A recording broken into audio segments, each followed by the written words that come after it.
This program airs statewide on California Public Television and is a California's Gold classic. This series is endorsed by the California Teachers Association, the California School Boards Association, and the California Library Association. Hi, I'm Huell Howser, and here we are on one of those spectacular California springtime afternoons. The sun is shining, there's a gentle breeze blowing, there's springtime color all around us here. And look at this scenery, look at this panorama out here. It's like a postcard. This is what California is all about. Now this is where we have come from. We've been on the road for about an hour and a half now. Sacramento is dead south of here.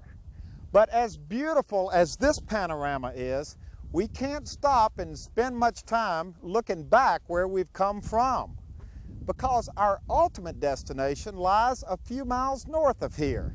And we are very excited about where we're going, because you see, we're heading for paradise.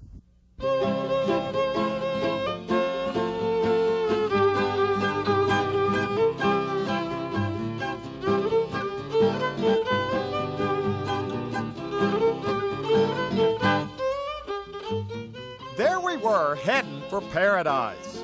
Paradise, California. A nice little community located in the Sierra foothills in Butte County, about 15 miles east of Chico. Now the countryside was beautiful and peaceful.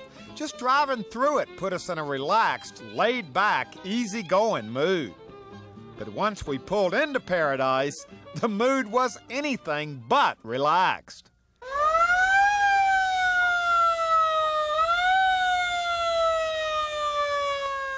Welcome to downtown Paradise, where if you're not careful during certain times of the year, you can get arrested and thrown into a movable calaboose. Of course, it's not a real calaboose, it's all part of a Paradise tradition, a celebration that's been going on for years. It's called Gold Nugget Days, and it includes the annual Gold Nugget Days parade, complete with local marching bands and a float carrying the Gold Nugget Queen and her escort. But the parade is just part of the festivities, because there's a whole week of activities, including the judging of a beard growing contest and various picnics and barbecues sponsored by local organizations and featuring some tasty deep pit barbecue. All of this to commemorate something that happened near Paradise back in 1859. Now that something was the discovery of a huge gold nugget, a record breaker. And to find out more about that big piece of gold, our adventure first took us to the tiny community of Magalia, a few miles out of Paradise. Well, we are standing here right in the middle of, I guess it's called Magalia these days. It has not always been Magalia. It used to be... Well, it used to be Dogtown. And of course, old Magalia burned in 1924, but it looks pretty good, except it isn't Dogtown. And Dogtown started down the hill in 1851 when an old miner, too old to go prospecting, decided to set up a shop and sell stuff to the other gold miners. And, well, his daughter came in, Susan Bassett, her name was, and she had lots of dogs. They overran the place. When anyone came to town, of course they called it Dogtown, and Dogtown stuck. So really, Dogtown got its name because there were a lot of dogs there. Right.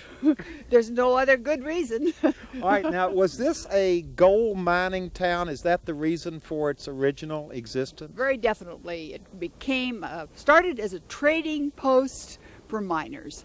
And there was a little sawmill there too, so that people could build their little houses here. And people used to come in here, the prospectors, from the canyons, the Feather River Canyon on one side, Butte Creek Canyon on the other. It was natural. It was a little saddle in the mountains where a little community could be sheltered. How many people lived in Dogtown at its peak? Good grief. I don't know. I mean, you are we know, talking some hundreds, people say thousands? You know, I'm going to say 500 and be conservative. Yeah. Because there were a number of buildings there, a number of saloons, 3 or 4 or 5, 2 hotels, stables, a meat market. It could take care of quite a few people. And at some point during its history, and this is where we got some interesting stories here, it ceased to be called Dogtown and took on the name Magalia. Magalia, please. Magalia. It's Latin. This doctor came to town and he had decided that perfect spot for a hospital, a sanitarium where ladies from San Francisco could come to deliver their babies, and he advertised in the San Francisco papers. But Dogtown? You couldn't call it Dogtown. So he chose a word from his Latin dictionary, Magalia, which means little cottages. All right, now that's your story. You're kind of I can prove it. You're kind of the historian of the group, but you got another version of how it became to be called Magalia. Well, the way I understand it is the people of Dogtown wanted to change the name of the town. Dogtown wasn't a good name. So they decided they was going to change the name to Magnolia, and they filled out all the paperwork, and they got the fella to get on his horse and drive down to Sacramento to the capital to make the name change. Well, by the time he had got to town, all the offices were closed, so he ended up at the saloon and probably had a little too much to drink and ended up losing all the paperwork. Well, when he went to the court to get the name changed the following day, he just filled out the paperwork himself and couldn't really spell Magnolia, and it turned out to be Magalia. Sounds like a Clampus story. Well, I like both of these stories. The point is that however Magalia got its name, it started out as Dogtown, and that's where we are today. But if we want to find gold, and you know that's what we're in search of on this adventure, a lot of gold, we've got to leave Dogtown, Magalia, and go a couple of more miles. So we are leaving this we're going where? Into the canyon. Into the canyon. We are leaving this beautiful, idyllic little setting here this morning and heading out to find gold. Well, we have now arrived at our ultimate destination, but you told me that you're not sure we're at exactly the right place. No, we're on the Willard claim right now, but nobody's sure where the nugget was found. There's stories it was found down the hill, up the hill. Nobody knows for sure. All we know for sure is that the nugget was found. And Lois, when we talk about the nugget, we're not talking about a little nugget. Yeah. We're talking about a huge hunk of almost pure gold, Huell. 54 pounds worth. Enormous. I couldn't possibly lift it. I wish I'd found it. Well, what is the story of how they found the 54-pound nugget? The way I understand, they were doing hydraulic mining in this area, and they had undermined a large section of the earth and had a landslide, a huge landslide. It covered up all of their sluice boxes, and they had to build new sluice boxes on top of the slide to start working the material to get back down there. And that's when they were feeding the material into the sluice box, that's when they noticed the nugget. So they just looked down and, well, wait a minute, here's a nugget. This isn't really, this is gorgeous quartz. This is quartz. Yeah. So did they find the gold nugget the same way we just found the quartz? Right. Right. Probably a little more excitement. It was in mud too. So probably that first, can it be? Is it? Scramble, scramble. And who found it? Chauncey Wright, one of the hands. An Irishman, no doubt. And did he have people with him, or did he? Yes, there were probably six of the crew there, and probably the superintendent, Amos Stearns. So it was just a big piece of gold shining in the sunlight. Right. 55 pounds of it, 54 pounds Right. of it. Right. Did they know? Are there any accounts that they knew what they had found right away? They knew. They knew. Miners know gold when they see it. As soon as they picked up the rock and they could feel the weight for such a small rock, they knew they had found something. And the dancing began. All right, the dancing began. Let's walk over here for a minute because this is still, looks like it's area where it could have been, because there's rock that's been mined out of the side of the mountain here. What happened immediately after they found, come on down here with me, after they found the nugget? Are there any accounts of that? Well, they say that the fellas immediately took the nugget over to their mining shack and went over to Dogtown, where they met Mr. Stearns. It was Weatherby, wasn't it, first? Weatherby, Ira, I'm one sorry. of the Ira partners. Weatherby, and they took him over to one of the saloons and lifted him up and set him on the saloon and insisted that he buy drinks for everybody in the house.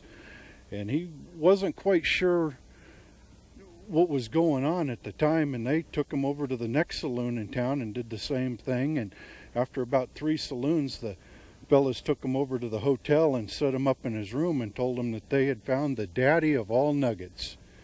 And they continued back to the saloons for the evening, and then the next morning they came back to the site of the mine shack and seen the nugget. And from there they proceeded to take the nugget up to the assay office in Dogtown there. And at that time the nugget was put on display in town for about 3 days in the center of town with guards around it, and the town had a 3-day celebration. Dancing in the streets. Really? Yeah, So the yeah, that's town what they knew what had happened. Yes. Yeah, they really did.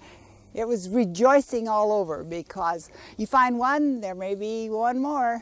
So the idea was, once they found that 54-pound nugget, did the mining activity pick up appreciably in this area? Indeed, it did, and the reputation spread. Dr. Stearns used to report that people on the East Coast approached him with awe. Okay, we've gotten into this finding of the gold nugget. We're going to have a little historical reenactment here. Now, I want to be the guy who found it. What was his name? Chauncey Wright. Chauncey Wright, and you're going to be? A.B. Perry. A.B. Perry was with Chauncey. Right. And Dave is going to be? Well, he's Amos Stearns, the superintendent of the mine. Okay, and we've picked up 2 other clampers here who are going to play. Well, they're hands. There were hands? Yeah, there were hands there. Must have been a crew of 6 or 8 guys. When they found it. Right. Okay, so there had been a landslide, and the claim had been kind of covered up, and they were out for the day to kind of clear off. Right. Okay, so here's our reenactment. Well, fellas, there's been a slide. I guess we're going to have to clear off the side of the Gall darn it. claim. So let's get to work, fellas, and clear this thing off. This is a mess. Let's get to work here. Gosh, this is look at this. This is horrible over here. This is just terrible. Look at this. Fellas, look. Hey. Oh my gosh. Get it! I think it's gold. It's That's gold. That's gold. It's gold. That's Look at the gold. size of this nugget. Let me It touch must it. be at least 54 pounds. Look at this. Look. Oh my God. I bet it's 98% pure too. Oh, we're rich. We're rich. Let's go into town and buy drinks all around. Okay, Have a party. let's go. Maybe we better leave it here and then go up and tell the boss first. No, I don't think. Do you think we ought to leave it here? Well, let's take it till we get tired out anyway. Let's put it in the buckboard. Okay. Boy, that was bad acting, but it kind of gave the idea, didn't it, Lois? Oh, you betcha. There was joy. There was joy. We found gold. 54 pounds of it. Boy, this was getting fun. And wanting to remain historically correct, next question was, how did they get that huge gold nugget from where they found it into town? Well, have no fear. The good people at Gold Nugget Days have that all figured out. In fact, it's part of their annual celebration. Now, Dave, we were just up there. That's where we found the gold. That's where we found it. And now this is another part of Gold Nugget Days. This is another part of the history of finding the Dogtown Nugget. That's correct. From here, they load the gold onto the donkey, which they raced up to Dogtown for the celebration they had in town that we talked about. And this is each donkey, they put 54 pounds of weight on him, signifying this gold here that they found right up the road. So wait a minute, this is a recreation of the actual ride of bringing the original nugget from where they found it up to Dogtown. That's correct. This, of course, we have a lot more donkeys here today than they had. They only had one to worry about, and it probably wasn't as much trouble to load the gold on one donkey as it is here today. Does she know what's ahead of her today? Oh yeah, she's been in this for 6 years now. Ah, has she ever won? Second place 5 years in a row. Well, this This is will her probably year. be the 6th place. This is the 6th year, so she'll be coming into second place 6 years, most generally.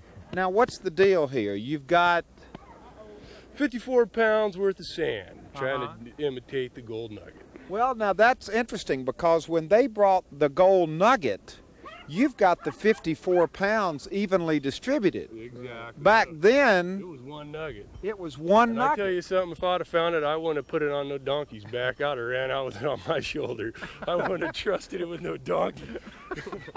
We want to put this gold nugget on your donkey. Is that okay? We're honored. Yes, that would be great. There's no room on the actual sack itself, so what we're going to do is put it in the bag with the carrots that she's bribing the donkey with. Both gold for her. So here it goes in here. Okay, we can handle it. It's not really 54 pounds. But That's good. take good care of that gold, because as soon as you get up to the top, I'm going to get it and take it to the assay office. We'll give it right back to you when we get up there. Good luck. Well, the race started off with a bang, but soon things settled down quite a bit because the route was several miles long and most of it was uphill. The course ended up in downtown Dogtown, where a large crowd had gathered to watch the contestants and their donkeys make it through the final obstacle course. An obstacle course some of the donkeys absolutely refused to go through. Okay, now Willie, what's happening here? We're at the finish line. Well, Hugh, at this point, the donkeys have made the trek up the hill from the Whiskey Flats, but this is where the donkey can truly become a beast of burden when it has to go through the obstacle course in order to get back to the assayer's office to win the actual derby. So they're balking now. They don't want to go through these tires here. Okay, I can tell you this. Last year, these same two guys are the first one up this hill, and this is everybody else past them right here.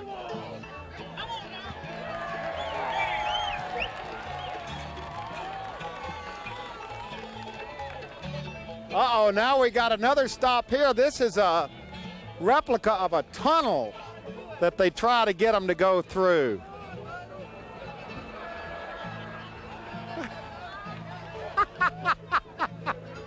Oh, look at this!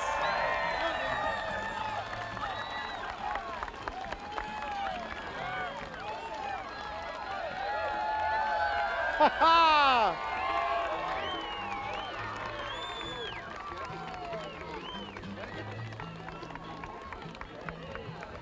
Now he's unloading his gold that he's got on there. Here's the assayer's office right here. He's going to win this thing. I think we're going to have to unload the gold right now. I don't think that donkey's going anywhere. I think both of them are going to stand right there for a long time. Remember at the bottom of the hill when I said if I found 54 pounds, I wouldn't put it on a donkey's back? Yeah. Now you know why. I'd have packed it out myself. But you were the first coming in. Same as last year, same as next year, I'll bet. These tires, they don't like these tires. So you were the first one last year as well. Same thing, same stop, same spot. Next year will be the same, I'll bet. Okay, I'm getting my gold out of your knapsack, even though your donkey didn't make it through the obstacle course. No, she didn't. We didn't even get through one, did we? But she made it up the hill, and that's all the prospectors had to do when they were bringing it into That's town. right. I think so, too. So you did a good job. We won anyway, even though we're last. Thank you. Well, you are last, aren't you? No, actually, you're not I think last. there's 2 more behind me. Yeah. But Good donkey, though. thank you. She's a sweetheart. Okay, we have arrived. We are now in the Gold Nugget Museum, and here are our welcoming committee. This is the Gold Nugget Museum, isn't it? Yes, sure is. And these are obviously Gold Nugget days. Yes, it is. And we are here in your museum, not only to look at all of your exhibits, Right. but look, Look at that big hunk of gold. I've got gold, and so I want to go to the assayer's office, Yes, sir. and I understand it's down at the end of the museum. Yes, it is. Right down here. Okay, that's where we're going. We're heading down this way. We got our committee in tow, and we're down here. It's taken us a long time to get here with this gold. Well, wonderful. I'm Huell Howser. Lee Albright. Nice to meet you, sir. Nice to meet you. Okay, we're standing here in the assay office. Tell us what would have happened over 130 years ago when they brought in this gold nugget. The nugget was brought to an assay office just like the one we have here in the museum. The assayer would do some tests on the nugget, and it was determined that it was pure gold. There were no impurities in it like mica or anything else. It was pure gold. And this particular nugget, the Dogtown nugget, is known as the largest pure nugget ever found in North America. So would it have looked something like this? Just about that size. They said it's shaped a little bit like the nation of Africa. As I say again, it was pure gold. Okay, so they would have brought it into town on the burro like we did this morning. Right. And they would have brought it in to the assay office. Right. Probably a big crowd gathering around in town. I mean, word got around fast. Oh, didn't it? absolutely. Everybody wanted to see that nugget before it was sent to be melted down. So it was brought here to the assay offices again to have tests done on it to show the purity, and it was 54 pounds of pure gold. Now, would that have been old Clancy? Because that's who I played in the reenactment out on the plane. Well, then we'll say it's old Clancy if that's who you want it to be. Clancy's standing there. He's getting it looked at. And what did they determine as far as how valuable this was? Well, at that time, gold was selling for about between $12 and $22 an ounce. The price they got for it when they took it to San Francisco was $10,600, which would have been about a little over $12 an ounce. Now, in today's terms, how much would this... Well, you're talking now $350 an ounce, so you're talking $250,000, $300,000. Yeah, now you're sounding like... But it would be worth more than that, because if that nugget had not been melted down, we could put it on display here. I'd gladly pay $5 to come in and touch it. Yeah. And I'd say it'd be worth millions of dollars. Really? Absolutely. Yeah, but think of the security you'd have to have around that thing. That would be a problem. That would be. But I would love to go through that, having that security. And by the way, when they started down the hill with that nugget, they put it on a wagon. They put it in a gunny sack on the wagon and started down toward Oroville. They got into Oroville and they stopped to have a drink. It was a hot day. The nugget and the sack were not in the wagon. They turned around, retraced their steps, and they found it lying in the middle of the road. See, this is another nugget story we're hearing. Absolutely. Now, what happened to the nugget? How long did it stay intact? Actually, just by the time it got to San Francisco, where it was sold at the Mint, I assume, and the stories I've heard, that it was melted down almost immediately. Right away. Yes. So there's nothing left of the nugget at all. Nothing left of the nugget. Except memories. Memories. There. Now, right. Lois, come in here a minute, and let's get all of our committee in here, too, that have kind of been with us today. The interesting end of this story is, what happened to these guys who found the nugget? Well, nothing very great happened to them. None of them died wealthy. 3 of them went back to their claims. Chauncey Wright died in his cabin and was buried a pauper, and the rest of them just faded away. So wait a minute. The guy that I played in the reenactment, who actually looked down and found the gold nugget, died a pauper. He died a pauper, an old miner alone. Wow. So where does this story fit in the folklore of California gold history? Well, I suppose it has a moral, that gold is in the finding and in the joy. because it doesn't last. Yeah. So it's really just a footnote, isn't it? It is. Quite All right, hold the gold for me while I thank everybody.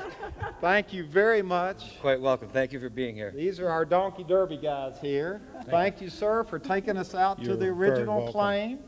Thank you for being with us through the whole experience. Real pleasure, you all. Thank you for being a great assayer here today. We learned a lot about the... Wait a minute, don't walk off with that thing. Because what I wanted to say was that we have had a wonderful time here taking a look at what has to be one of the most exciting parts of California's gold history. To find something this big, this size, and this beautiful must have been an absolute experience that those guys would never forget. We've had a great time, and this has been another wonderful example, literally, of California's gold. Goodbye, everybody.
Well, hello everybody, I'm Huell Howser, and I sure hope you enjoyed this adventure. If you'd like to see it again or share it with your family or friends, or perhaps donate a copy to your local school or library, it's available on video cassette and on DVD. All you have to do is call 1-800-266-5727 and we'll be glad to send it to you right away.